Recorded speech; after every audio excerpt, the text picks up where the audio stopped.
In this episode of Quick Tips for your DJI Mini 4 Pro, I'm going to give you 5 things that will hopefully help you enjoy flying and get the most out of your drone. Now, this video is targeting brand new Mini 4 Pro owners or even someone who has had the drone for a while, but is still trying to learn all about what this little powerhouse is capable of. So let's get started. I like to make these quick tips videos because they aren't too long and they provide just a few things that you can try with your drone. If you like this format, let me know down in the comments. And then also I'll have a playlist on my page that says Mini 4 Pro videos. Go ahead and watch that playlist and I'll continuously add to that playlist of Mini 4 Pro quick tips videos. So my first tip, have you ever gone out to fly and you launch your drone, you hit that record button, and then you realize that your micro SD card is still plugged into your computer at home? Now, for some reason, DJI continues to deny us from having any significant amount of onboard storage. So my best practice is this. If you have the RC2 controller, you'll notice that it has a micro SD card slot at the bottom of it. Always keep a card in that slot and you will never be without a micro SD card. You see, that card slot is only for transferring files, such as screen recordings and other things from the controller to the micro SD. So nothing can actually be recorded directly to that card. So it's basically a slot to keep an extra card for your drone. Now, what if you have the RC-N1 or maybe the RC-N2 controller that does not have a micro SD card slot? Well, when I got my Mini 2, I actually did this. I glued an SD card holder to the back of the controller, and then I just kept a couple of extra micro SD cards in there. It works great. Hey, one thing I need to mention is in that clip, it showed me using a hot glue gun to attach this card holder to the back of my RC-N1. That's what I did back then. I recommend not doing that. Use like Gorilla Glue or Super Glue or something like that, because once you get this out in the cold and you try to open that card holder, it's gonna pop right off of your controller. So use something a little more permanent. You know, even if you use super glue, you're still able to pop this off like with a screwdriver or a knife or something like that. But at least it's not going to pop off in cold weather if you're using like glue from a hot glue gun. So don't do like I demonstrated there. Use something a little more permanent. One feature that most new drone pilots aren't really aware of is the ability to use the touchscreen to control your camera gimbal. Now, this feature has been around for a while on DJI drones, but it's one that not enough people talk about. All you have to do is simply hold your finger on the screen, and then as you move your finger, the gimbal will follow.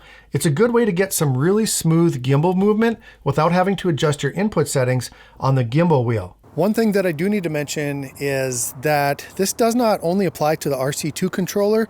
If you have the RC-N2, you can also use the touchscreen to move the gimbal on your mobile device. It's the same thing. You just touch the screen of your mobile device and then move your finger up and down to control the gimbal there. So that's pretty nice. One thing, unfortunately, on the Mini 4 Pro, you can't move the gimbal from side to side. There are some other DJI drones where you can do that, but unfortunately on the Mini 4 Pro, it just goes up and down with your screen control. So give it a try and see if it's something you like to use. Another touchscreen feature to mention is the zoom button. Of course, you can switch between zoom modes by tapping on the 1x icon here, but if you hold it down for a second, you can see that you have the ability to slide your finger up and down and make smaller adjustments to the zoom level. This gives you a little bit more control when choosing how much you want to zoom in and zoom out. Ever since I got my first drone, my favorite thing to do has been to create hyperlapses. I remember when I got my Mavic Pro, it didn't have like an automatic hyperlapse mode, so you had to do time photos and you actually had to hold the stick for as long as you wanted to run the hyperlapse, and your thumb got kind of sore from doing that. So I'm glad they finally brought us automated hyperlapses. But if you don't know what a hyperlapse is, these are basically moving time lapses, and it's a feature that can create some pretty impressive aerial videos. Now, when you go into the hyperlapse menu, you'll see that there are 4 options. You can choose free mode, circle, course lock, or waypoint mode. Now, course lock is the easiest way to get a quick and simple hyperlapse. You just lock in the direction, you set the time, and you hit go. But the problem with that one is it's only one directional. The best option, I think, is the waypoint mode, because you can not only choose multiple directions, but you can also adjust the altitude and the camera angle. So to get started on this one, just head to the camera settings, click on hyperlapse, and then choose waypoints. Move into your first position, and then set a first waypoint, and then that will lock it into that first position. Then move your drone to the next spot, adjust your height, your drone position and camera angle, and then set your next waypoint. And then repeat this until you're happy, and then run the hyperlapse. Now, I live in a relatively small community, but if you live in a big city with a lot of traffic and movement and lights and buildings and things like that, you can really create some stunning content with the hyperlapse feature. Subject scanning is one of the coolest features on the Mini 4 Pro drone.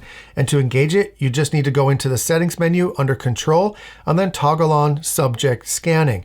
Then when you return to the camera view, you'll see a bunch of green pluses on the screen showing you all of the things that can be focus tracked. All you have to do is choose the one that you want to track, and the drone will start active tracking that particular subject. Now, keep in mind, it doesn't work on everything. I'm hoping that someday focus tracking will work on ATVs, but for now, it's basically people, cars, and boats. Now, a side note on focus tracking, this is seriously the most impressive feature to ever come to a DJI drone, and I absolutely love it.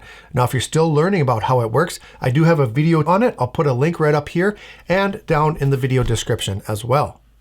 One bonus tip that I do have for you is one of my biggest pet peeves about the mini drones is the propellers flopping all over the place, right? So the bottom ones, you can lock those in underneath right there, but the top ones, they're always flopping around. Now, of course, they have propeller holders. It comes with the propeller holder, and that works pretty well, but oftentimes we lose those things. And so my suggestion is head to your hardware store and get one of those Velcro straps. They're relatively cheap. You can get one for like under $2, maybe $3. Sometimes they come in a 10 pack, and you can just wrap that Velcro strap right around the drone. And it's a really inexpensive way to keep those propellers in place. Yes, of course, it's best to use the propeller holder that comes with the drone or buy an aftermarket one. But if you're in a pinch and you need something right away, head to your hardware store and get one of those Velcro straps. I actually have one more tip for you. Now, this one came about as I was editing this. So you know that part where I was showing you how to do the touchscreen, move the gimbal up and down?